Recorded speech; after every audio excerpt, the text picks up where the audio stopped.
Nous avons plus de droits que tu ne crois à vivre dans ce pays. Écoute dans ce récit.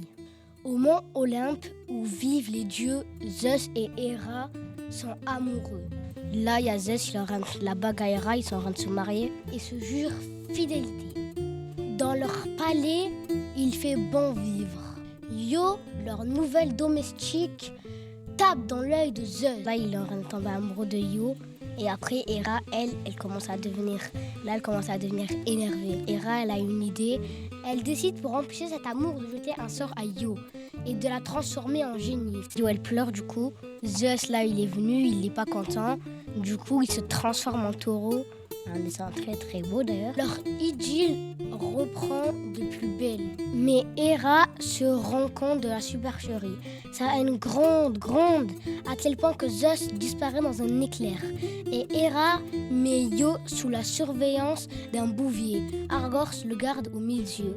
Mais il ne fera pas long feu. Zeus envoie Hermès pour le tuer. Il revient auprès de sa génisse. Mais Héra les surprend. Elle n'est pas du tout contente. C'en est trop. Une dernière idée la traverse. Elle a ramené une mouche, deux mouches. Deux mouches qui piquent du coup. Io ne connaîtra plus la tranquillité. Elle a l'air de faire le tour du monde, du coup gratuitement en plus, c'est vénère. Io ne peut plus s'arrêter. Elle est réduite à fuir sans cesse, condamnée à errer de pays en pays sans jamais trouver la paix. Elle repasse sur ses chemins. Son errance l'amène sur les côtes d'Argos. Zeus la retrouve enfin, la libère de cette malédiction.